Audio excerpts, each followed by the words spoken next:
Welcome back to the History Fix. Last time we talked about the peculiarity of Europe, and I tried to explain why some aspects of Europe's distinctive geography enabled it to play a major role in the development of capitalism in the early modern period.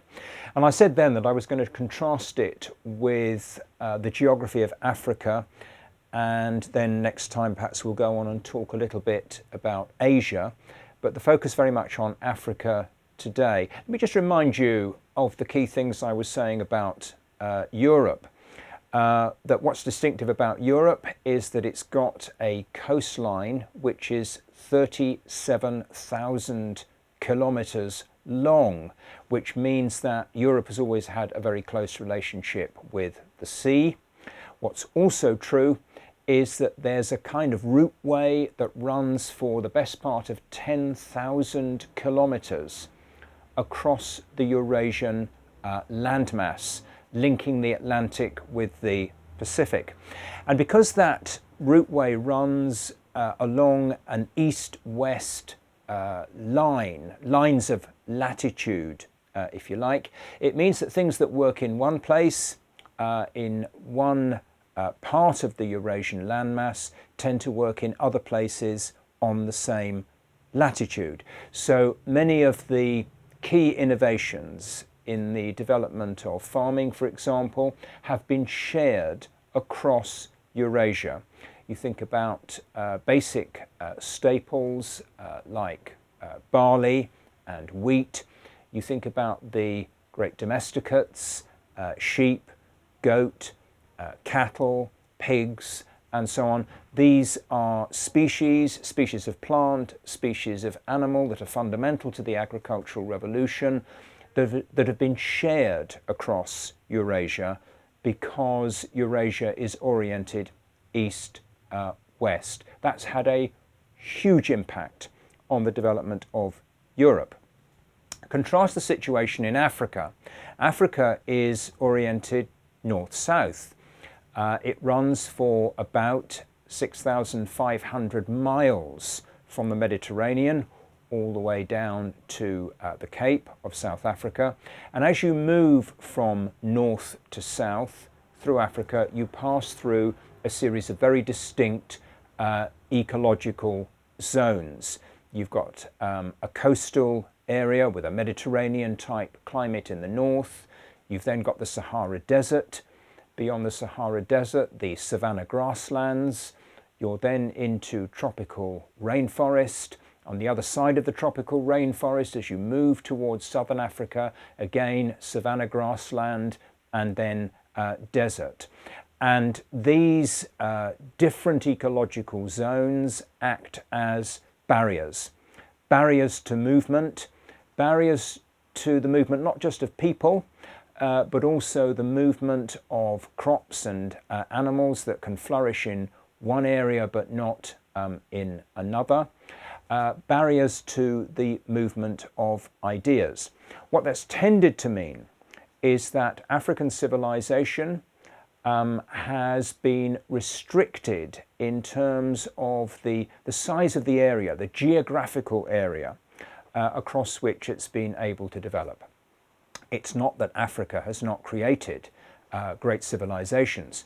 You look at the history of ancient Africa and medieval Africa, and there are many examples of great civilizations.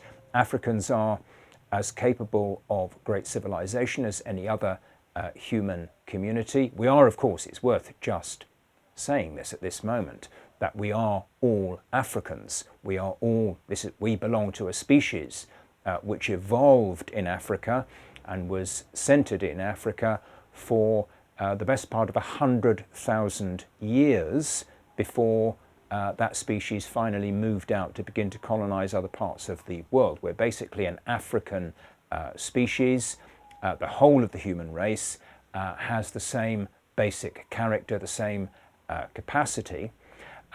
What has held Africa back is its distinctive geography. But in certain places in the past, in ancient times and medieval times, great civilizations did indeed emerge. At the time of the Roman Empire, for example, there was the Nok civilization in Nigeria, or the Kushite civilization on the Upper Nile.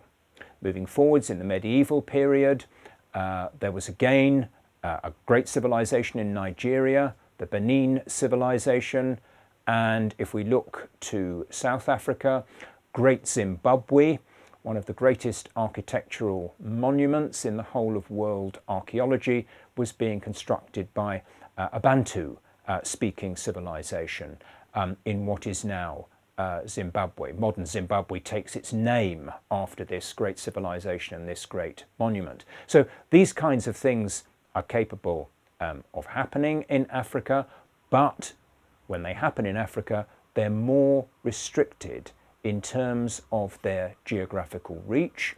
They're more restricted in terms of their ability to spread to other places, partly because of the way in which Africa is, in a sense, stratified into a series of ecological zones as you go from north to south, and partly because in other regards as well, internal communications is more difficult in Africa than it is in Europe, whereas Europe is dissected by a dozen or more very navigable rivers that enable people to communicate over long distances.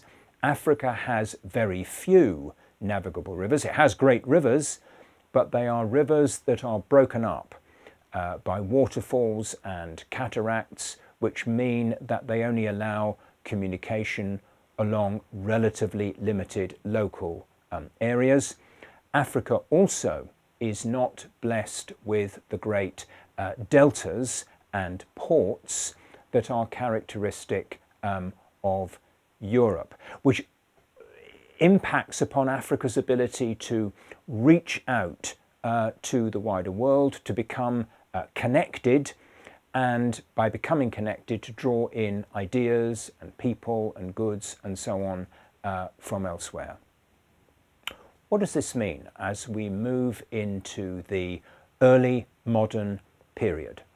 It means that Africa is not well placed to be able to defend itself against increasingly powerful external forces. And I want to mention two of them because Africa is under attack. Africa is being preyed upon from two quite different directions as we move into the early modern period, by which I mean the 15th, 16th, 17th century. There are the Europeans, those great maritime people, those great seafarers, who now, with the development of commercial capitalism, are increasingly looking to overseas trade, they're seeking to establish colonies, they're seeking to build this new dynamic capitalist economy which is emerging through the development of trade, through colonies, and indeed through the development of specifically the development of the slave trade. And at the same time, on the other side of the continent, the Europeans, generally speaking, are intervening in the West. On the other side of the continent, on the eastern side of Africa, the Arabs, who have been trading with the East African coast, trading across the Sahara, working the Trans-Sahara camel routes, increasingly penetrating too down the rivers, particularly down the River Nile. The Arabs are establishing themselves in increasing numbers, and they too are interested not just in trade in a general sense, but very specifically interested in the trade in slaves. So we have an Africa which in a sense is a prisoner of geography, constrained more than provided with opportunities for development by its distinctive geography, that finds that as other more powerful forces begin to take off in Europe and in the Middle East in the early modern period, that increasingly its people, its resources are open to predation by colonists from Europe and from the Middle East. We're going to explore a little bit further this whole question of geography and the impact of geography on world history, and specifically world history as we move into the capitalist era next time, by talking a little bit about Asia, specifically India and China, why those parts of the world also, even though they did succeed in creating much bigger, much more powerful civilizations than the Africans were able to do, nonetheless, as we move into the early modern period, they too find themselves increasingly under attack by European colonialism. We'll explore the geography a little more next time on the History Fix. We are facing the greatest crisis in the history of humanity. Capitalism is driving us towards climate catastrophe. To understand how we got here and how we get out of it, we really need to understand human history. What we're trying to do here at the History Fix is to give us the understanding of the past that we need to equip us to fight for a better future. If you like what we're doing, please share and subscribe, and also contribute to our Patreon page. Thanks very much.